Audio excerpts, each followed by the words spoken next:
So there we were, the two of us strolling carefree, hand in hand across the soft sand. It was warm enough for sunbathing, but late enough that even at this modern beach resort in North Africa, there was no risk of getting sunburned. Jane and I had flown in the night before, excited to escape the damp fall weather that had descended on our native London. And we were also delighted that our employers had decided to reward us for our excellent results from the last project we had worked on together. As for the lovely Jane, medium height, medium-sized breasts, hair I think a rather average shade of brown, but she was more than medium attractive. I've always been a leggy person myself, so the fact that I barely noticed what beautiful big brown eyes she had when I first met her speaks volumes about how short her skirts were and what a great pair of stilettos she was wearing. We weren't actually married, but we were partners, and have been for the last year or so, and unfortunately for me, Jane has made it clear that partners are something she's not going to go for just yet. Who's complaining? I chatted with the prettiest girl on the block. There's those two guys, Jane broke the silence, noticing them long before me. I'd seen them earlier during breakfast when they'd sort of casually taken the table next to us and then stared at her the whole time. I couldn't blame them, of course, but it wasn't easy to hide my real feelings when she responded to them with a token smile.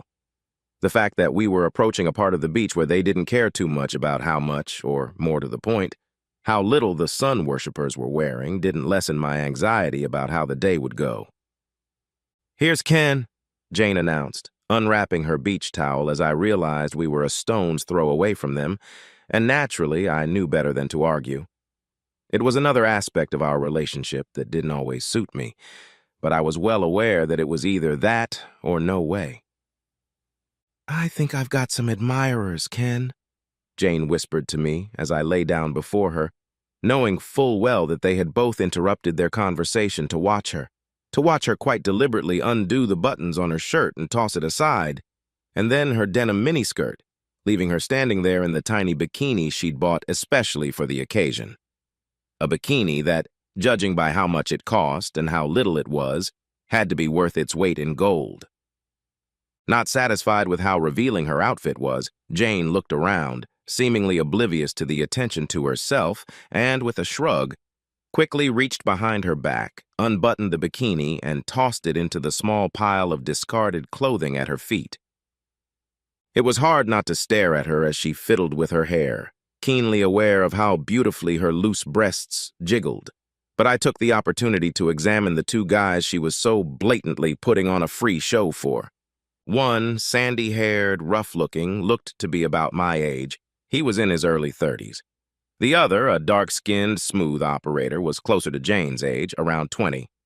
I couldn't deny that women would find either of them attractive. Damn it. The next half hour or so was a nightmare, with Jane primping, posing, offering them her bare breasts on a platter, and them lying there absorbing it all, smirking and throwing weird smirks at me. I knew what I was getting into when I started my relationship with Jane, and I couldn't deny that it was clear to me. But that didn't make it any easier. It didn't make it any easier at all. When I couldn't take their pitying looks anymore, I was ready to drop everything and leave her to them. But my pride wouldn't let me do that, so instead I rolled over onto my back and pretended to doze off. What a relief that gave me. At least I could pretend not to notice Jane's flirting and teasing, and only the giggling and snickering of the two bastards let me know what she was still doing. God, I didn't sign up for this kind of treatment. "Are you asleep, honey?" she demanded a few decibels louder than necessary. "I'm going for a swim in the sea, Ken," she continued when I didn't answer, and I only managed to hum in response, looking through half-closed eyes at what she was up to. "Angry? You don't know the half of it." And it didn't get any better when the sassy bitch stood up, brushed imaginary grains off her firm breasts, and walked towards the beach, treading carefully between the two of them, even though she could have easily gone around them. What a truly obvious thing to do. I know I shouldn't have been upset, and I know we had agreed it would be like this. But being a wimp doesn't come naturally to me, no matter how deep my feelings for this girl are. Laughing, probably for my benefit, both jumped to their feet and ran after Jane, the older one putting his arm around her shoulders when he caught up, while the other, darker one, put his arm around her waist. Not that she stayed there for long. My insides twisted unbearably as I looked up to see his large, dark hand standing out against her white skin, slowly sink lower, meeting no objection from her. Even as his hand slipped down under the strapline of her bikini, and there she remained, save for a few tentative movements, until they entered the sea and her legs, and then her lower body, on which his hand still rested, disappeared beneath the water. Too much for any man, and at that moment it was too much for me.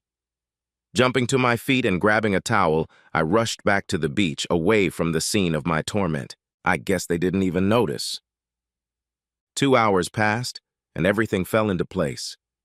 I watched, increasingly furious, as Jane returned to our hotel, her tight shirt barely concealing the obvious fact that she hadn't bothered to put on a bra, and her 2 suitors flitted around her, flirting and playfully touching, to the embarrassment of several other guests. Time to put an end to this farce. After giving them time to go up to our room, I was left standing outside trying to get my emotions under control. "Not yet, Ken. Give them time," my companion insisted. "No, I didn't come alone. Are you kidding me? There were 2 of them." "Wait for the signal," he added, turning to the 4 men standing just behind us. Large men in uniform, the uniforms of the local police. Just then, a buzzer went off in my pocket. Jane pressed the button of the bracelet on her wrist. If this were a Hollywood movie, a heavy gang would have kicked down the door and we would have all piled inside with screams and yells. But what actually happened was this. I put the key card in the door lock, and we all went in completely quietly. The 2 guys we'd been after for the last month or more were so shocked that they barely reacted at all, submissively handing themselves over to the local cops who, by prior arrangement, took them to a place where they would be scared to death. The kind of prison that no longer existed in Blighty. The last and most senior officer kept to himself, guarding the evidence that the drugs were on display and about to be consumed, though it was clear he had another reason for the delay. "Inspector Clark," my colleague addressed me formally, though a wide grin played across his face.